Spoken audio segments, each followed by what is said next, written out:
Welcome to this edition of At the Mic. I'm your host, Keith Malinak. Now available on YouTube when you head to youtube.com/atthemic with Keith. That's youtube.com/atthemic with Keith. This week I sit down with my friend and quite possibly yours too, Tyler Morgan. He's here and we get his story next. You know, the great thing about the At the Mic show sponsor, APR Coffee, is how they honor so many great Americans in history, like the incomparable Thomas Paine. I love how awesome the team is over there at APR Coffee and how they describe the Thomas Paine blend. Listen to this. Sometimes more than a little of a good thing quickly becomes too much. So for those of you who wish to abandon common sense, we offer a Thomas Paine remix. The Age of Reason. So great. I love that American Pride Roasters coffee is a collection of history nerds like me. And speaking of which, I have to throw this fun fact in there. Did you know that Thomas Paine's body is still missing to this day? They have no idea where it is. Nobody knows. It's kind of a long story, but you should go look it up. And when you're on the internet and you're looking up that story, also, look up this memorable blend from aprcoffee.com. It features 100% dark roasted Robusta beans, and like its namesake, Dave Matthews at APR Coffee feels that this Age of Reason blend in honor of Thomas Paine is too strong and borders on dangerous. If you want a wildly strong cup and you don't fear losing your soul, click the Age of Reason option at aprcoffee.com. I love that, Dave. Nice job. You don't forget, use promo code ATM at checkout. That stands for At the Mic. ATM will get you 10% off when you use that promo code at aprcoffee.com.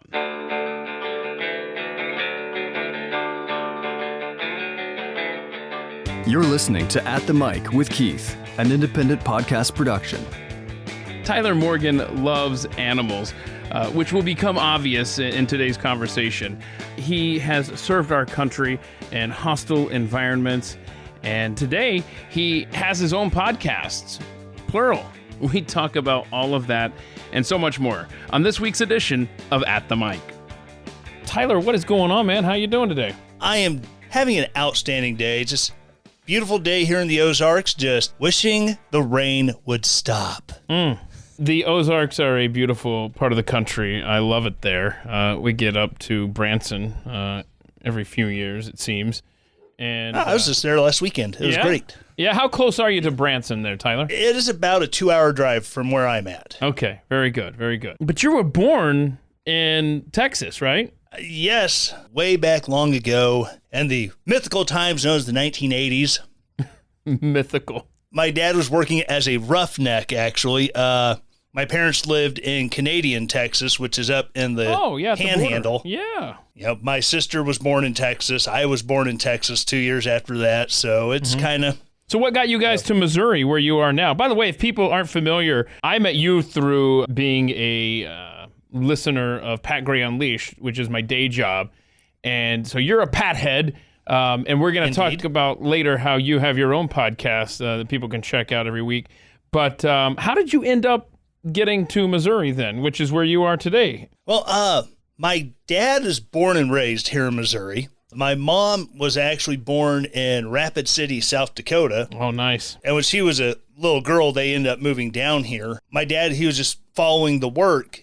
So that's how him and my mom ended up down in Texas with my dad working oil derricks. And then when I was about 1 or so, they ended up moving back up here to Missouri. And so that's kind of a Texas-born, Missouri-raised. I gotcha. That's like my oldest daughter was born in Texas, but shortly thereafter moved all over the country. But she always had native Texan as part of her pedigree. And it's just ironic that we ended up moving back to Texas 10 years ago. If everything ever ends up going to hell in a handbasket, I fully intend to cash in on my native-born Texan status there you and go. Move back. It may come to that. I lived there for 4 years. Okay, so you grew up, though, with one brother and 4 sisters. I gotta know, having 4 sisters, how many bathrooms did you have in your house? Because that sounds like a nightmare right there. 1. Oh, no. I was afraid you were going to say that, too. Oh, Well, no. okay, so it wasn't full-time.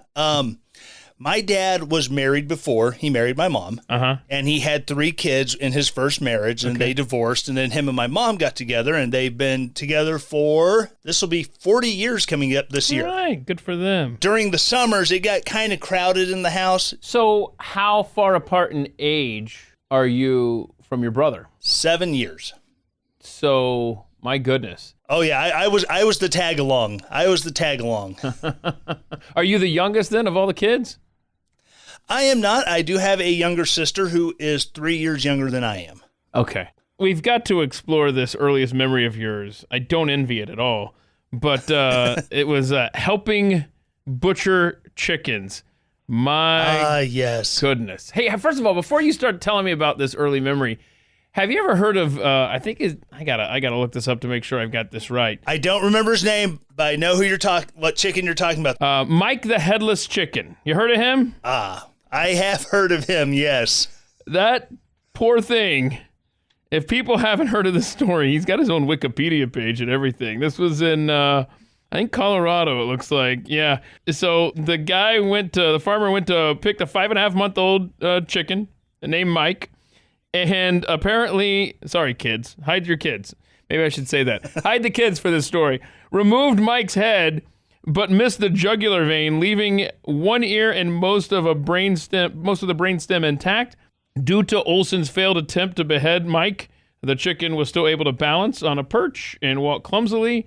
He attempted to preen, peck for food. It's so sad.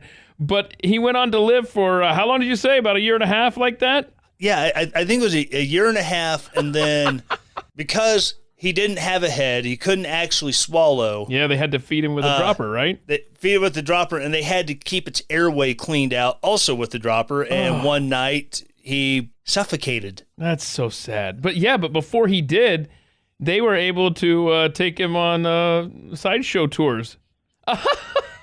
And they made some good money. Look at that. At the height of his popularity, the chicken's owner earned $4,500 per month, equivalent to over $50,000 today. A month. I need a headless chicken that still walks around. You and me both. All right, so how old were you when you had to help with butchering chickens? Probably 4 or 5. You know the expression, run around like a chicken with its head cut off? I do. I was accused of doing that many times as a child. Well, there's a reason why that euphemism exists, because they will go for a while without their head until they just kind of fall over. I hate it. I hate that. Oh. Our jobs as little kids, we chased the chickens. You chased them around. The poor, oh my gosh. Kids, stay away from this podcast, kids. We helped pluck. We helped do everything. I mean, we grew up on a farm. It's just, farm life. All right. I'm grateful for people such as yourself who will do that for me. It's not fun for everyone. Here a few years back, we had a friend who, they had a cow, and she would not breed. She had been with the bull through 3 cycles. She would never get pregnant, so as they said it, she was just sitting around, eating bonbons, getting fat. And it was too short notice to try to get her into a butcher. So I helped with the slaughter and butchering process. It was a learning experience. That's it? It was a learning experience. Any other stories from the farm in that vein? My wife thinks this is totally sick, but oh no. We had a habit of naming the animals. See, that's the first mistake, right? It was never a mistake for us. I remember when I was a kid, on the same age that we were helping butcher the chickens, we had a red pig. His name was Arnold. He was a great pig. He would never stay in the pig pen. He always slept with the dogs. Oh, nice. Arnold, what's up? We had a hollowed out log full of straw. That's where my dad's rabbit hunting dogs all slept. And Arnold would get out of the pen, even as a little piglet, and he would go in and he would sleep with those beagles. That's cute. Let's stop the story there. I don't want to hear anymore. I think we're good. Oh, and it actually got to the point where he was actually too big to fit into the log, so he'd just lay with his head in it with the dogs. Aww. And I will not discuss how good the bacon was that later came. Gosh, why did I pursue this line of questioning? Okay, so I mean, like I said, you grow up on a farm. It's like, okay, we're going to call this steer Blaze because it has a big white streak on its face. It's a Blaze, is what the marking is called. And it's less that they become pets. It's just more so you have something to call them to get them to come to you, and so you can identify them later on. So. It's not like we're making pets out of them and then eating them. It was very utilitarian. Yeah, let's move on. So, all right, you drive a big truck, right? On occasion, after I got out of the Army, I spent a year driving over the road with in a semi doing flatbed. So I would haul steel, lumber, sheetrock, various and sundry loads of materials for Lowe's or Home Depot. They somehow manage to balance on the trailer, and then I get the unenviable job of, okay, how do I strap this down so it doesn't fall off the trailer and not break anything? Wow, have you ever lost a load that went flying? Never. Nice. I still move trailers around. I have a little, we call a yard dog. Mm-hmm. It's just a little one-seat cab with the fifth wheel on the back. You back under the nose of the trailer, you hook up to it, and it's hydraulic, so you can pick the trailer up, so you don't have to get out and roll the landing gear up on it and roll it back down. And then you just pick it up, hook your airlines up, and you just drive off with it. That's awesome. And it's a nice job because I just don't like being inside. I've gotten used to being outside. Yeah. So it's just like I can drive around. Of course, when it's raining or cold, that's no fun. I will say that I envy those of you who can drive these trucks because I have had, let's put it this way. I've moved quite a bit over the years, and I've driven U-Hauls on multiple occasions. And one time I cut it too close at a gas pump, and I almost completely ripped a gas pump up from the ground because I cut it so sharp. And I never took on U-Haul truck driving duties after that. After that, it was everywhere we moved, and there was multiple moves after that. Carrie did the exclusive driving of said U-Haul. So I, and every time I see a truck make a turn, I just marvel at y'all's ability. So anyway, so kudos to you. But what this job does allow you to do is listen to talk radio and podcasts and stuff like that, right? Oh yeah. I think the first 7 hours of my day is various talk radio shows. Wow. And then once the shows are over that I want to listen to, then I can go, I can catch up on listen to podcasts. Here lately, I've been doing audiobooks a lot. Yeah, that's helpful. Lots of good audiobooks. My daughter's boyfriend was actually like, Mr. Morgan's birthday's coming up. I don't know what to get him. Like, get me an Audible gift card will be good. Nice. Very good. And you actually are a podcaster yourself. Tell us about your show. And by the way, before you do, I will say, I was a guest for an episode of your podcast one time. It was probably the greatest podcast that will never be heard, as the audio was lost in a tragic accident afterwards. Yes. my poor computer decided that it was going to crash before I could save anything. I am so sorry. Which, it hurts so bad. Yeah. So tell us about your podcast and what all you do with that. I am the host of the aptly named The Tyler Morgan Show. A lot of the times, the stories I look at, stories that don't get covered in, major news or even major talk radio shows. Those stories are just out there and no one really notices until like a couple weeks later. It was like, hey, did you see this? I'm like, right. Yeah, I talked about it. Here's the episode. I've had some good guests on there. Yeah, you have. John Ziegler, who was really big on the Penn State scandal. Yes, he was on my show to talk about his podcast. Andrew Heaton, who's been on your show. He says legally he is my co-host now because he's been on the show 3 times. Oh, wow. It's a good thing I don't make any money because then I would have to send him a check. I have too many bills keeping this thing floating. Yeah. Ladies and gentlemen, I challenge anyone who does not yet have a podcast. If you want to start one, go ahead, do it. Just keep in mind, if you're wanting to do a podcast to make money, hang your boots up now. walk away. Because if you do not have a giant, highly recognizable name or are attached to a large business such as, iHeart or Spotify or something like that, you're not going to make money. Yeah, you got to do it just for the fun of it, for sure.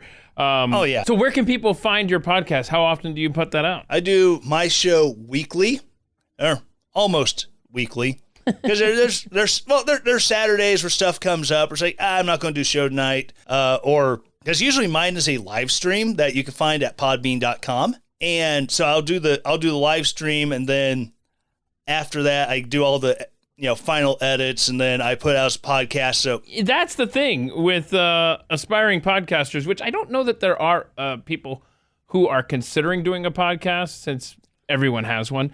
It's the post stuff, it's like this conversation you and I are having. That's totally fun. I enjoy doing this. I mean, to sit down for about an hour or so and I have a conversation with someone, I can handle that easily. It's all the labor intensive stuff after the fact with editing this thing together, putting in the music, commercials, stuff like that, getting it posted on a hosting site, getting an image of you, which you will have to send me, by the way. It's just all of that technical stuff that you have to worry about later. I just want to sit down and talk to people and let somebody else do all that work, Right. And when I started doing this 3 years ago, my technical experience with recording audio and editing audio was zero. Yeah. I've been learning as I go. Those first 30-minute episodes that felt like it took 2 hours just to record because I would overthink what I'm trying to say, and I'm horrible at writing script for myself. Okay. Like the guys who work with you who write ad copy and can write that copy to meet the whoever's reading it, whether it be Glenn Beck, whether it be Pat Gray, whoever they're writing it for. Yeah. They can write in their speaking style. I envy those guys. I can't even write in my speaking style. Yeah. So I would just put so much effort into it, and then, as I've gone along, I've gotten to step up my equipment. I've went from a little, I say little, is a fairly expensive USB mic that's super tinny sounding, and it just picks up everything around you. To went from that to an analog condenser mic that ran through a board that. The board was kind of buzzy, and again, it's a condenser mic. It gets everything around you. I know I'm speaking, inside baseball for recording, and now I've got a nice dynamic microphone. I can get right up on it, and I can just actually make my voice do what I want to do, and it sounds amazing. Right. And so I was just, so just getting to grow in all this. And also, there's another podcast I would be remiss if I didn't mention. It's called The Whiskey Pod. And just like the Tyler Morgan Show, you can get it wherever you get podcasts or relentlessdaring.com. Both of them are hosted there. You can find all the back episodes. And what I love about the Whiskey Pod is that it's my break from politics. Yeah. As I look around my desk right now, I see a bottle of Legion, a jar of moonshine, a jar of moonshine pickles, a bottle of Woodford Reserve, some Old Smoky salty caramel Tennessee whiskey. Wait a minute. How far of a drive is it from Dallas to where you're at up there in Missouri? If you hoof it, you can make it in about 7 hours. All right. Just filing that away. I know that on your regular, consistent podcast, you often talk about military-related issues, and you did serve. Tell us about your military background and where all it took you. Yeah, it feels like so long ago. Yeah. But yeah, 2001, 17 years old, recruiter literally drove to my house so my parents could sign the waivers because I wasn't 18. Oh, my. Yeah, but it was something I wanted to do. I grew up, my dad was in the National Guard. He had all these trips to Panama, Honduras, Costa Rica doing humanitarian trips. And then my dad's also a Vietnam veteran, 1970. He dodged the draft. He enlisted. So my dad's just been very influential on what I do with my military career. So 80 days exactly before 9/11 is when I went and I took my oath of enlistment. So then 2002, I do basic and AIT at Fort Leonard Wood. I did what people in my area call the I-44 shuffle. I went I-44 up to St. Louis because that's where the MEPS station, Military Entrance Processing Station, the federal building up there in St. Louis. From there, I took the metro rail to the airport, got on a bus, and came right back down I-44 and ended up a half hour from home. Wow, look at you. And you never left the state. Join the Army to see the world. I end up in the next county over. Yeah, 2002, basic in AIT. I originally enlisted as a heavy equipment repairer. So dozers, scrapers, loaders, stuff like that, getting your hands dirty. And Now, because my brain, I envy people and I respect them so much, the people who can fix cars and fix my truck and all that good stuff, because my brain, I've never been taught, I've never wanted to learn, but I don't think that my brain can comprehend that kind of task, honestly. And that's why I adore my son so much, is just that his brain is just the opposite of mine. And so he's got these gifts that I will never possess. So when you enlisted, had you already had a background with repairing mechanical things, or did you learn from scratch when you got in? I had a little bit of background. I would help my dad do repairs on vehicles around the house, tractors, stuff like that. Really, when I was wanting to enlist, I was actually wanting to enlist as a welder. My senior year in high school, I spent the majority of my senior year in the VOTEC class. The majority of my senior year was spent doing all VOTEC stuff. So I'm learning to weld. I actually graduated from high school with a certification for stick welding. What's that? Yeah, they give you a test setup where you set up your welder with the stick on it, and you just fill in a bead until you fill in the weld area, and then they run a test on it. And basically, they cut out a 1-inch wide strip, and then they bend it, and if it doesn't break, you're good to go. Mine didn't break. And then they'll even x-ray it, make sure you don't have a bunch of gas bubbles down inside. So, at 18 years old, graduating high school with the certification, even the most basic one in welding was kind of a big deal. Well, that's pretty cool. So like I said, I was wanting to enlist as a welder. They didn't have any welder slots open in the state of Missouri. So my next choice was being equipment mechanic. So I did that. Then that fall, I got engaged. And then with all the ramp up with everything going on with Iraq and Saddam Hussein's not letting inspectors search these sites, look for weapons of mass destruction, I go to guard drill and they're like, here, you're going to get fitted for body armor. So a June 2003 wedding got moved up to March. And it's kind of like, I think I'm going on a trip soon, so let's move the wedding up. Wow. Needless to say, I made a wise decision. The Monday before our wedding day, I woke up to a voicemail from my guard unit saying, hey, call me back. Literally 8 days after I get married is when I report for active duty because we're going to be deployed. Oh, my goodness. How did your wife take that news? She probably knew this was coming. We kind of figured it. Nobody wants to deploy because we bought a house before we were even married, which if you ever close on a house for Valentine's Day, you will never beat that Valentine's Day present ever again, and they will hold you to trying to upstage it. I'm just saying. Personal experience. So you ended up going to Iraq. Yeah, went to Iraq, was on active duty for 14 months, spent my first anniversary in Iraq. Oh, boy. And then in 2010, I left the National Guard and went active duty. And here's the thing when you're prior service, going back into active duty, whether you're National Guard and Reserves, whether you got out and went back in, at this point, your needs of the Army. And I was going in during the middle of the troop surge.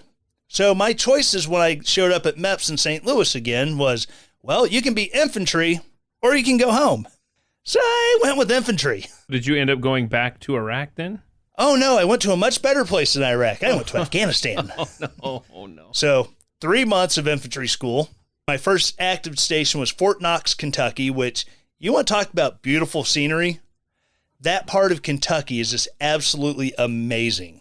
45 minutes south of Louisville, one thing I never did, I never went on any of the bourbon trail tours. Oh, man, I got to do this. I actually got to go watch the horse races at Churchill Downs. Very cool. Surprisingly enough, that is one of the most family-friendly gambling establishments you can take your kids to. Nice. Okay. So we took the kids, and you get there before the heat start, and the trainers are out walking the horses along the track, and they'll see a mob of kids up on the rail, and the trainers will bring the horses over and let the kids pet the horses. Wow. And it's absolutely amazing. It's like, I wish we'd gone more than we did, but Louisville has an amazing, they call it Museum Row. They got their history museum, the children's museum, the Louisville Slugger factory. Oh, nice. Yeah, there's so much to do there. And it was one of those, if we didn't come back to Missouri when I got out of the Army, we would have definitely settled around Louisville. Uh-huh. We just absolutely loved the area. Yeah, and you mentioned, while you were describing the area there in Kentucky, you mentioned the city of Louisville. And I believe that this is an important thing we need to point out, because whenever I hear people pronounce it Louisville or some other variation of the word, correct me if I'm wrong, but the accurate way to pronounce that city in Kentucky is Louisville. Depends on what part of the city you're from. Really? Are you serious? I hear this whole time. I thought that I had it right. You're telling me it depends on where you are in the city? Generally speaking, Louisville is the accepted pronunciation. Okay. But there's like 5 other pronunciations that they consider legit pronunciations. You could say Louisville. You could say Louisville. Louisville, just 2 syllables. Oh, wow, no. It's really weird, but if you're talking about the baseball bat, it's a Louisville Slugger. It's a Louisville Slugger. You're right. I just thought of that. You're right. Yes. Like I said, I love the area. I would have gladly settled down in there, around there. You're starting to get some of the upper Midwest meets the South, and it's just such a wonderful place. Yeah. They have a great concert venue in downtown. It's called 4th Street Live. Okay.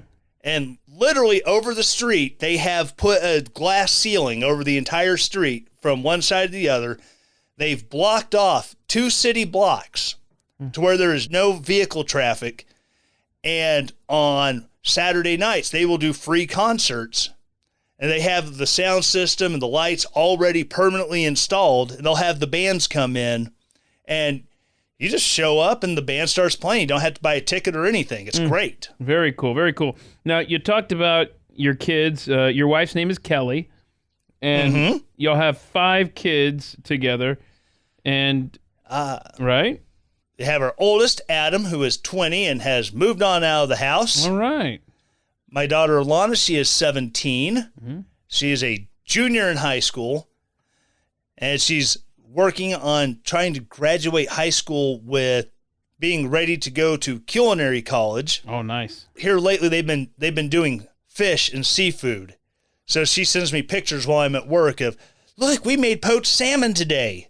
We did scallops. It's just like, you're making me hungry. Stop it. Our youngest son, Cameron, he is 14. Okay. And he's convinced that as soon as he turns 15, he will have his license and be driving. It's like, dude, you still have to have a learner's permit. Settle down. That's what my son was up to as well. We have guardianship over our nephew, Dylan, who is 12. Okay. There's so many dates and years I can remember. I understand completely. The youngest two was like, wait, how old are you again? And then our niece, April, she is 10. Gotcha. Okay. So our house is a little crowded. It is. And not only with children, but I counted, if I'm not mistaken, you have 13 pets. Literally a zoo, as you described in the email. 6 dogs, 5 cats, an Amazon parrot, and a green-winged macaw. And I love when you get on Twitter and you show us life with a bird. Yes. There is Chris. He is our golden doodle. My son Cameron, he has autism. And so 8 years ago, we're like, okay, we're going to get a therapy dog to help him, and it'll be great for him. Came here and we got Chris, and we started, we're going to train him up to be a to be a therapy dog. He was the worst candidate for therapy dog you've ever met. Okay. It's not that he's dumb, he's just willful. And he just cannot get him to listen for more than 5 minutes. Like, yeah, well, now we've got just a big puffball who loves everybody. And if you're minding your own business and you're not paying attention, he will come up and he will shove his head under your arm and be like, love me. Then we have Savannah. That is my wife's little 3-pound long-haired chihuahua. She's the enforcer of the house. If there's a rule to be enforced amongst the dogs, she's the one to do it. Whatever you do, do not stick your face under her bed because that's her space under that bed. She will defend it against the cats, the other dogs who are trying to find a chewy or a toy that, fell under the bed. You just hear, and they back out really quick. Then we have Duchess. She is my pit bull bird dog mix that we got as a rescue while we were at Fort Hood. You talk about being a person's dog. She will cuddle with anybody, but the minute I go to bed, she is in the bed with me and under the covers. Yeah. I'm just her person. Yeah. She's also the neighborhood watchdog. Every morning when the kids go to school, she goes out the doggy door, over the fence, walks them to the bus stop, watches them get on the bus, watches the bus leave. Then she does her patrol through the neighborhood and then comes back in. It's just what she does. I love that. I mean, it's just dogs. We don't deserve them, man. Then we have another puffball, Riker. He's a Pomeranian. He's a yappy thing, but he's super sweet. And he's a rare Pomeranian in the fact that he's a Merle. That's a color combination they really don't see a lot of. Okay. Then we have my wife's big baby, Copper. She's an English Mastiff. And she also must be in bed with her mama every night. So now you have 2 adults, a pit bull mix, and an English Mastiff sharing a king-size bed. Boy. It's a little crowded. Yeah. And then we just recently got Delia. She is an 8-month-old Great Dane. Mm-hmm. She weighs 95 pounds, and she's expected to grow for at least another year. Oh, no, man. Okay, all right, well. Got the cats. My daughter has her cat, who essentially lives in her room. We have the twins, and chase each other around the house. Just, if I'm getting ready in the morning, I'll feel something grabbing the back of my leg, like almost to my butt. Just turn around. Oh, hi, cat. Mm-hmm. I just want to say hi. How's it going? Do you ever get a full night's sleep in that house, considering you have all of the kids, all of the dogs, all of the cats, and the 2 birds? You have to sleep with earplugs, right? 10:30 hits, and I'm just like, my body just shuts down, and I'm out. I envy you. Tell us about the birds. Where did you get the birds? Henry, we got him. He's our little double yellow-headed Amazon. Uh-huh. He was essentially my quote-unquote retirement present when I got out of the Army. Because we'd had a parrot years before, and then when I went active duty, we gave that one to my wife's aunt. My wife's uncle had passed away, and it's like, you know what? We can't be moving with the bird, and this will be really good for her. My wife's aunt still has the parrot. Oh, wow. Has scrambled eggs with it every morning. They just sit and talk back and forth, and it was really great for both of them. And my wife's like, if we're going to have a bird for 40, 50 years, we're not going to call it something dumb like, Freckles or something. So he's an absolute hoot. He likes to get out and fly laps around the house. He'll talk, he'll sing. Yeah, but do the dogs and the cats leave him alone, leave the birds alone, or how is that dynamic? The cats with Henry, we have to kind of watch because he's a relatively small parrot. Uh-huh. And then the dogs tend to, if he's flying, we kind of have to keep an eye on them because natural instinct is to try to grab something out of the air. And I'll be cooking dinner, and I just hear the sound of flapping wings. All you have to do is I lean my head to one side because I know where he's going. He's heading right for my shoulder. Is it the same shoulder every time, or does he go back? Oh, yeah, every time. It'll always be the left shoulder. That's awesome. Okay, well. And then Wrigley, he's a rescue.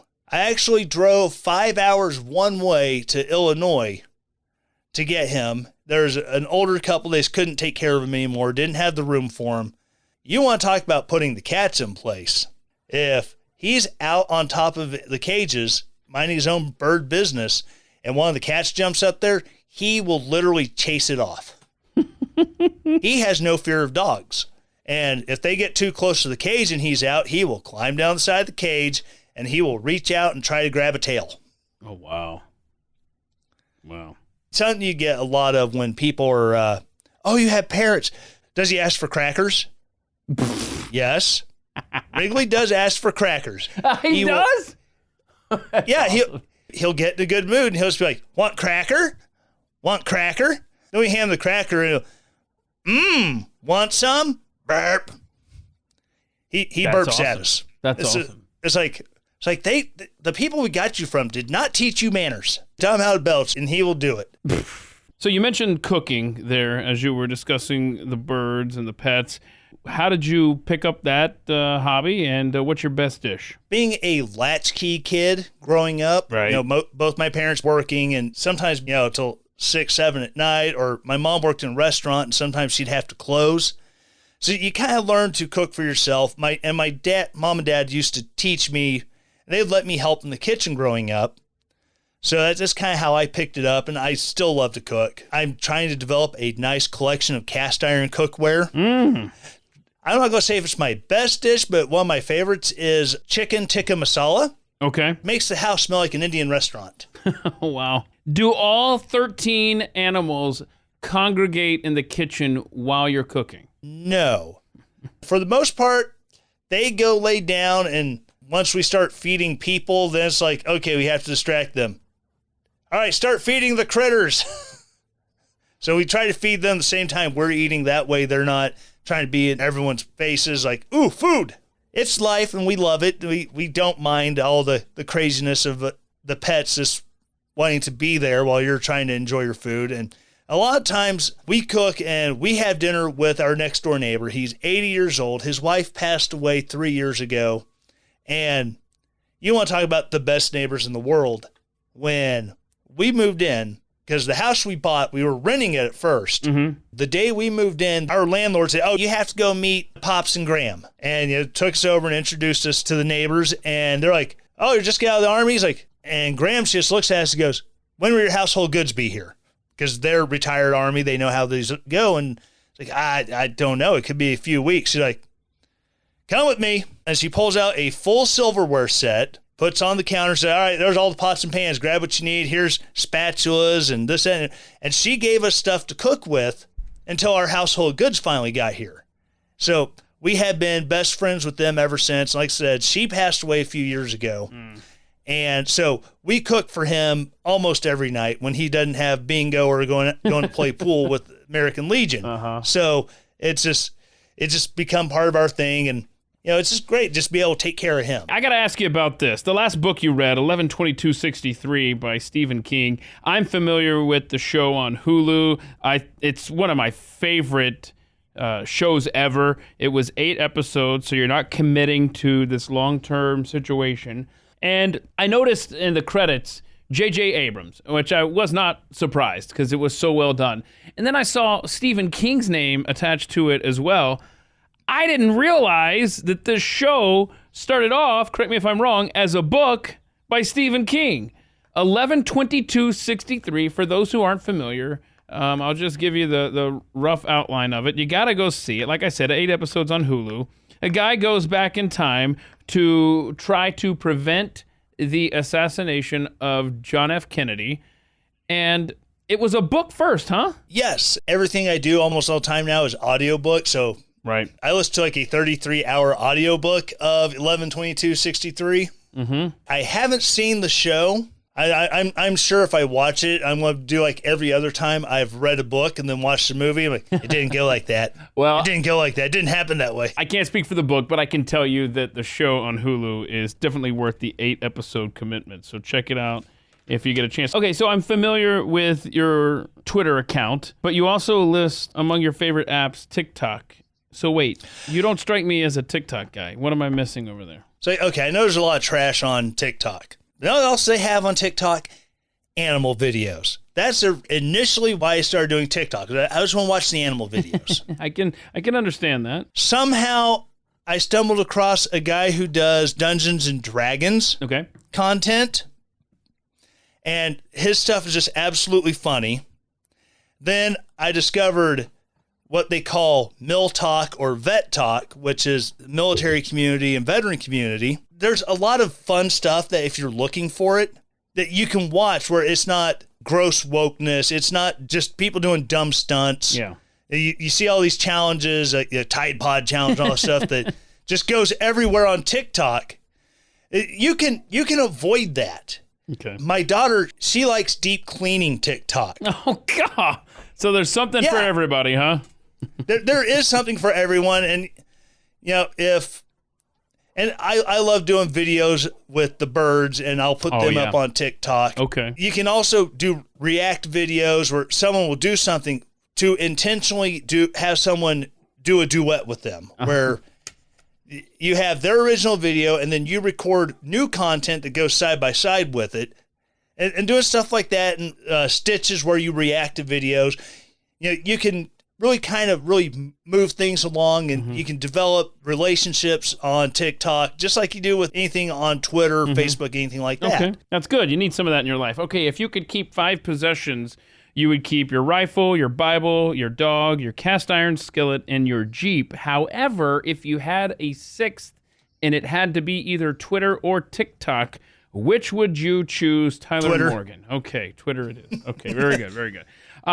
What's the most scared that you've been in your life? You list on the email anything involving your kids, any specific things that come to mind here? Go back a few years. My son, he got in a car accident. Oh, it's the worst. And he was he was on his way to work. He called and like, why is Adam calling me?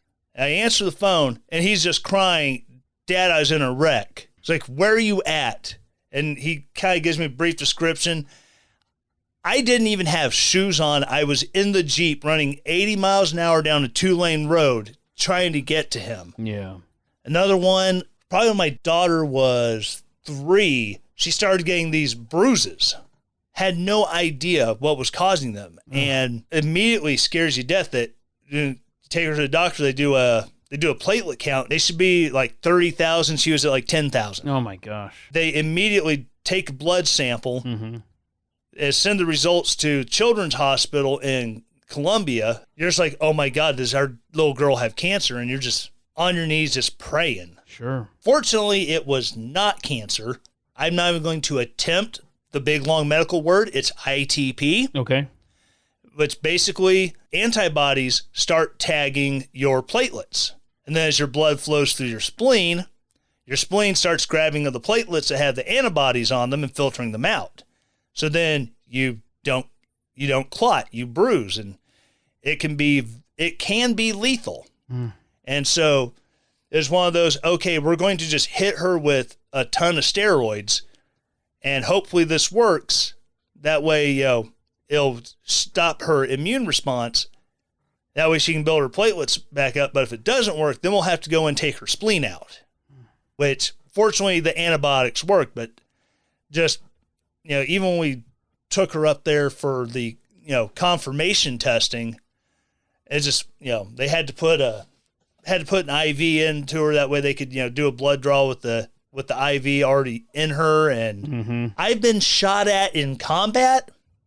All that did was piss me off. It never scared me. I never got scared in Afghanistan. And it's not being flippant or anything. It's just things happen, especially like if you're heading back to the base at the end of a mission, and then you hear from behind you, pop, pop, pop, pop. It's like, really? I was going to go take a shower and a nap. You just ruined my day. Okay, so your favorite comfort food is barbecue. I want to know what your favorite kind of barbecue sauce is. Oof. I'm a dry barbecue guy. I'm not a fan of sauces. Oh, interesting. Yeah, okay. So the biggest turning point in your life was becoming a parent. I can completely understand that. It's a life changer. Have you slept a full night's sleep since you became a parent? Our parenthood story doesn't follow the regular track that most people do. Okay. We were never able to have kids. Huh. So we became foster parents. Oh, okay. So, and we went from no kids to 3 kids in 6 months. Oh, wow. Our oldest 2, they are brother and sister, actually by birth, and we got placed with them. We met them literally for the first time on Alana's second birthday. We drove down to the foster office in Springfield, where their caseworker was working out of, and that's where we met them for the first time. And 2 days later, we were meeting him in Marshfield, Missouri, about halfway between where we lived and Springfield, and we were getting them and all their stuff and taking home. Then 6 months later, Cameron, our youngest, we got a call from another contractor that the state uses to handle foster cases. They had a 5-day-old baby who needed a home. And everybody they called up until that point did not have room for a baby. And so God's hand in our life. Absolutely. Absolutely. Now, you list your dad as the person who has had the biggest impact on your life. Why did you choose him? Just the practical experience that he has shared with me. A lot of the skills that I got from him. Every leadership tool that I use in the Army is stuff that I learned watching him growing up. No dad is the perfect parent, and my dad is far from it, but all those life lessons that he has given me and the love that's always been there makes me the dad that I want to be, made me the leader I wanted to be in the Army. It's just, I remember the first time I ever had to get stitches. You'd think a boy wants his mom when something like that happens. Sure. I was at church. It was a Wednesday night. We were all kind of roughhousing. One kid had his hat taken. We were chasing after the other kid with the hat, and one of the bigger kids ran up behind me, bumped me to the side, and face first into a brick wall. Oh, no. Split my eyebrow open. They take me to the emergency room. My parents get there, and I ran my mom out of the actual room because I wanted my dad. Oh, wow. Now, if you could go back in history, you'd like to meet George Washington. Why does he stand out particularly for you? He was a warrior philosopher and, truly one of America's greatest founders. Just, here's a guy, he has the ability to be a king, and I'm going back to Virginia. Isn't that something? How many people, certainly not in the modern world, could you think of that would reject that? No. The trials that he had, he had a number of failures as a young officer that made him into the general that he became with the Continental Army. I would just love to be able to pick his brain on leadership, on God, on so much. You've met a lot of celebrities. Which one experience stands out above the others? Getting to have lunch with then Secretary of the Army, Eric Fanning. Oh, wow. Okay. 2016 in Afghanistan, Secretary Fanning, I don't think he had been confirmed for very long, but he was out doing a battlefield rotation and trying to talk to actual troops on the ground, not just the brass and the senior leadership. And so where we were at in Afghanistan, we were at the airport in Kabul. We were actually providing security for SOCOM. They had a mission teaching the Afghan Air Force to fly helicopters and airplanes. So we were providing their security, and me and 5 or 6 other soldiers in the platoon were picked to have lunch with them.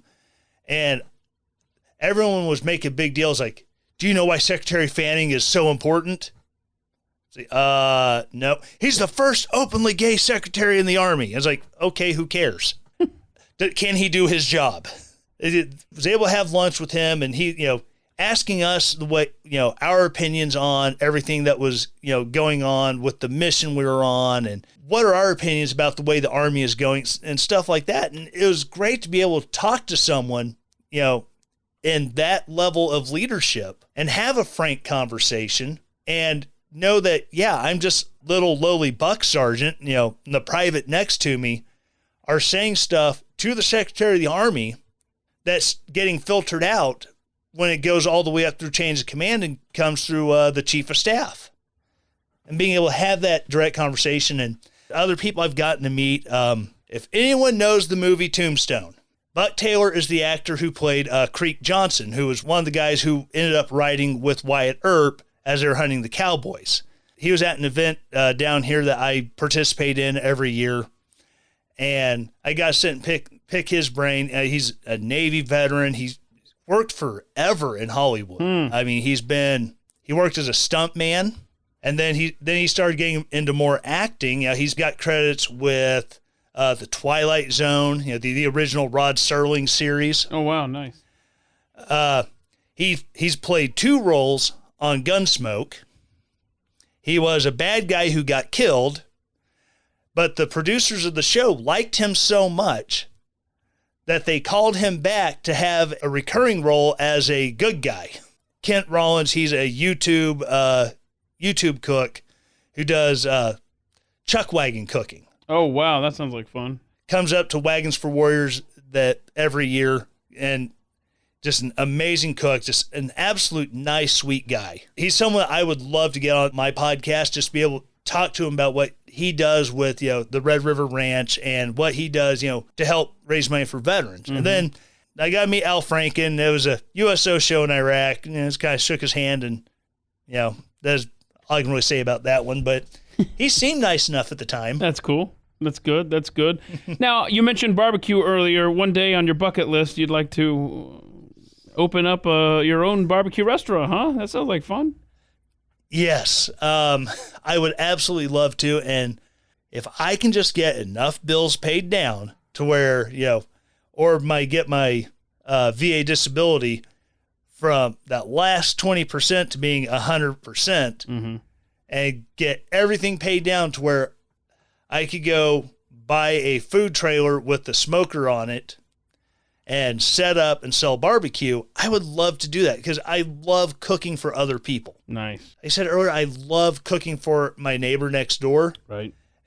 If I go over with a big bowl of jambalaya or chicken and dumplings and just watch his face light up because those are some of his favorite meals, that's it. It's just seeing the look on their face when they get something they love. I just want to do that. Yeah. Very awesome. All right. Well, Tyler, I appreciate you making time today. Anything we missed there? Anything we need to cover? Really, they think that about wraps it up. Cool, man. All right. Well, I appreciate you making time on here. We'll look for you, the Tyler Morgan show there. Did I get that right? I dropped my piece of paper on the floor. Hold on. Yeah, the Tyler Morgan show. Yeah, okay. My gosh. Okay, just making sure, because I wanted to say experience for some reason. All right, so anyhow, we'll be looking for you there on the Tyler Morgan show. Thanks so much for making time, buddy. I appreciate it. Thank you for having me. It was great getting to talk with Tyler today.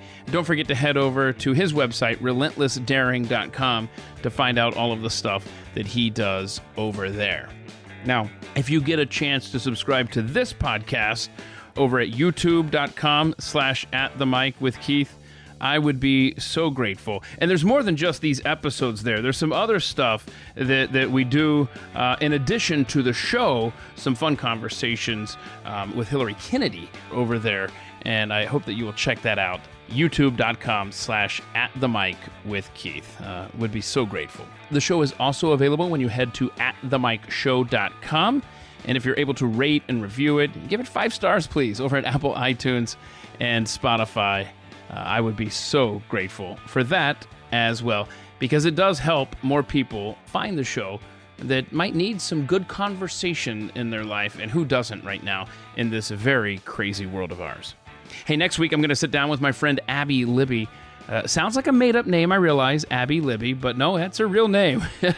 She's my guest next week, and I look forward to introducing you to her. In the meantime, I hope you'll catch up on the over 100 episodes maybe you've missed over the years. So many great conversations that I hope you'll take the time to check out, and of course, share them, please, if you would. Well, until next time, I hope you'll go be free. Thank you for listening.